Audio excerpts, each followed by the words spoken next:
Ja tervetuloa seuraamaan kauan odotettua jännitysnäytelmää Kuntavaalijuoksua 2008, jonka alkulämmittelyt ovat jo alkaneet. Juoksijat ovat kerääntyneet keskittynyt ilme kasvoillaan keskustelemaan hetken kuluttua alkavasta juoksustaan.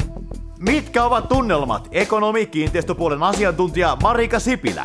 Joo, mun vahvuus on noin talousasiat ja sitten mä oon kiinnostunut kiinteistöpuolen asioista ja mulla on vahva osaaminen ja tietysti on hirveän kiinnostunut, että Lahden talous pysyisi kunnossa. Entäs täällä? Kaupunginvaltuutettu yrittäjä Vesa Knuuttila. Millä mielellä mukaan kisaan? Mä oon ajatellut, että kyllä tää kannattaa yrittää nyt ihan tosissaan, koska kunhan tää päivä on ohi, niin sitten tulee huominen.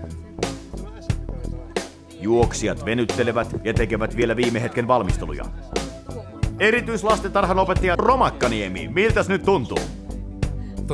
Hyvät fiilikset tähän juoksuun lähtiessä ja haluan omistaa tämän juoksun kaikille lahtelaisille lapsille ja heidän hyvinvoinnille. Ja haluan myös olla tekemässä parhaani oman asuinalueeni Kariston puolesta. Ja lähihoitaja Minna Forsell, minkäs puolesta sinä olet lähtenyt kisaan?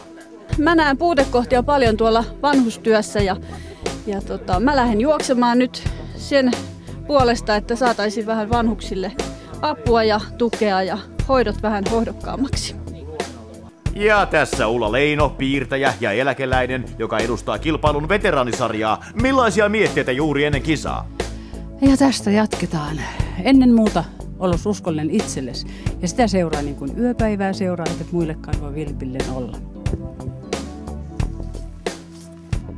Strategioita hiotaan vielä kuumeisesti. Lähihoitaja, jääkiekko juniorien valmentaja Jami Lyyra. Miltä tuntuu olla nyt itse kilpailemassa juniorien sijaan? Niin, kyllähän tämä on yhtä jännittävää ja porukassa on mahtava fiilis. Ja kyllä me pärjätään tällä laatimallani yhteistyötaktiikalla tosi hyvin. Juoksijat asettuvat lähtöviivalle. Säännöt ovat selvääkin selvemmät. Joukko on yhdessä rintamassa ja hyvän tuulinen. Lähtöviivalle on asettanut Pauli Pietiläinen, kanttori ja urkutaiteilija, teologian opiskelija. Miten olet valmistautunut kisaan? Kun mulla on alusta lähtien ollut selvät sävelet. Nuotit on hanskassa, urkupilli kainalossa. Nyt ei tarvitse vetää ratakierros, kun Allegro Vivace ja Forte Fortissimo kotikaupungin parhaaksi. Kansanedustajan avustaja, kauppatieteiden maisteri ja kaupunginvaltuutettu Marjo Laponen. Millä eväillä kisaan?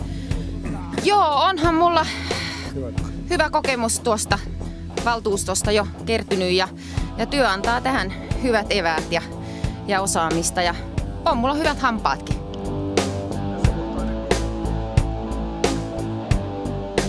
Sitten ollaankin jo valmiita starttiin.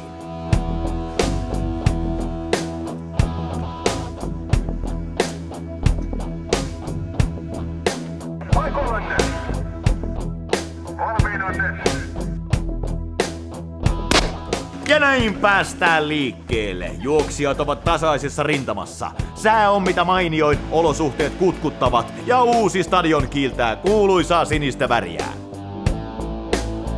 Hyvän alun sai Tuomo Nurminen, liikunnanohjaaja, tuntiopettaja, todellinen urheilija isolla uulla. Lempilajinsa on maahoki, mutta juoksukin on kevyttä. Tuomo on ottanut asiakseen kaupunkilaisten liikuntamahdollisuuksien parantamisen ja terveysliikunnan edistämisen. Kovaa tulee myös suomalaisen sisun perikuva. Afganistanissa työskennellyt lääkäri Leena Kaartinen, jonka juoksussa on tuttua periksiantamattomuutta. Aivan kannoilla tulee evankelista päihdetyöntekijä Timo Räihä. Päihteet tuhoavat ihmisterveyttä ja ihmissuhteita, mutta kristilliset arvot antavat elämälle todellisen perustan ja pohjan. Joukossa juoksee myös nuorisotyön aineiden opettaja ja kasvatustieteiden maisteri Naana Marttila. Lapsiperheen arjen asiantuntemus on muutaman viikon päässä, ja tämä kulttuuripuolen asiantuntija juoksee loppuraskaudestaan huolimatta erittäin kevyen näköisesti. Nuorison ohjaaja ja lastenhoitaja Anneli Virkkola on saanut työssään nähdä perheiden tilannetta hyvin läheltä. Hänen sydäntään lähellä on tehdä työtä lasten ja nuorten hyväksi ja heidän auttamisekseen. Kilpailijat ovat pääsemässä maaliin. Loppusuoralla näkyy kovaa yrittämistä ja järjestystäkin vielä vaihdetaan. Maalialueella on tiivis juhlatunnelma. Kisa oli onnistunut ja koko lahtelaisjoukkueen menestys erinomainen. 23-vuotias vartija Marko Arjoranta, oletko tyytyväinen juoksuun ja loppusijoitukseen? Tämän takia kannatti juosta, sillä jokapäiväisessä työssä Olen nähnyt, että nuoret tarvitsevat apua. Teologian maisteri, kustannuspäällikkö Sonja Falk. Miten juoksu sujui? No kyllä se ihan hyvin lopulta sitten meni, kun oli hyvää luettavaa mukana ja perheen tuella, niin kuin yleensäkin elämässä, niin perheen tuella selviää kyllä. Leena Mantere, kaupungin hallituksen varapuheenjohtaja, kaupungin valtuutettu ja siviiliammatiltaan koulutuspäällikkö. Mitkä ovat tunnelmat? Piikkarit on riisuttu.